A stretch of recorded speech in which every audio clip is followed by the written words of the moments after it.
భక్త మహాశైలారా, ఎప్పుడైతే ఆ ప్రకారముగా ద్రోణాచార్యుల వారు శరపరంపరల గురువరేణ్యుడైనటువంటి ద్రోణుల వారి నవరంగములను బంధించి పంచ ప్రాణాలను కూడా బంధించి ఒక్కసారి పరమేశ్వరుని ఎట్లా ధ్యానించగా బ్రహ్మక బాలాన్ని ప్రతులు కొట్టుకుని ఈ యొక్క జ్ఞాన నేత్రము నుండి ప్రాణవాయువు అనంత వాయువుల్లో కలిసిపోయింది. భక్తులారు జయ శ్రీమద్రమానమన గోవింద. ఇది చూచినటువంటి దృష్టద్యుమ్నుడు ద్రౌపదీదేవి అన్నగా ద్రోణాచార్యుని చంపడం కోసమే అగ్నిగుండము నుండి పుట్టినటువంటి మహానుభావుడు ఆయన అట్లా బయలుదేరి వచ్చి ఒక్కసారి శరీరము లేని ఈ యొక్క ప్రాణము లేనటువంటి ఈ శరీరమును వరనున్న ఖడ్గాన్ని తీసి ఆ యొక్క శిరస్సు తెగ నరికినాడు. భక్తుల జయ శ్రీమద్రమానమన గోవింద. ఇది కన్నులారా చూస్తాడట అశ్వత్థామ. అయ్యా, ప్రాణము లేనటువంటి శరీరం యొక్క కంఠాన్ని తెగనరికి ఇంత దారుణాన్ని ఒడిగట్టారని చెప్పి ఆగ్రహోదగ్రుడై భయానకమైనటువంటి వీర విహారము చేసి ఘోరమైనటువంటి సంగ్రామాన్ని తలపింపజేసినాడు ఆ రోజు యుద్ధ భూమిలో. భక్తులారు,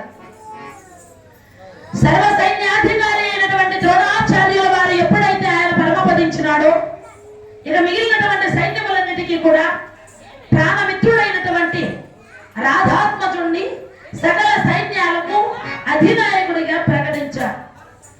సర్వ సైన్యాలకు కూడా అధినాయకుడిగా ఎప్పుడైతే ప్రకటించాడో ఆ సమయంలో ఈ యొక్క కర్ణుడు అన్నాడు, మిత్రమా దుర్యోధన, నాకు ఒక చక్కనైనటువంటి రథసారథి కావాలయ్యా.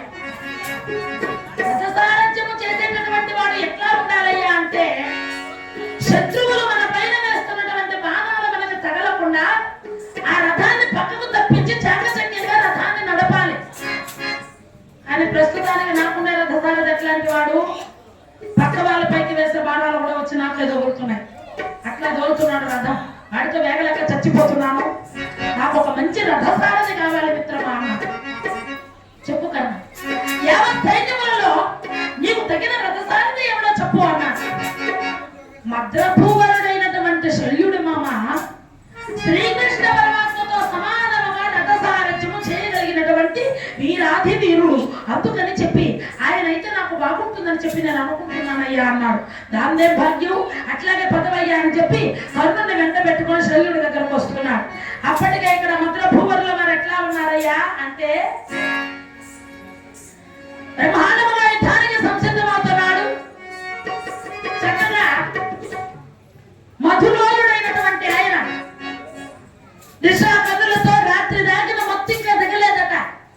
మరలా ఇప్పుడు యుద్ధానికి బయలుదేరుతున్నాడు. ఒకవైపు అంగనంగంగా ఆయనను ముస్తాబు చేస్తున్నారు, ఒకవైపు చక్కగా మధువు పోషిస్తున్నారు. బ్రహ్మాండంగా ఆడపిల్లలు ఆడుతూ పాడుతున్నారట.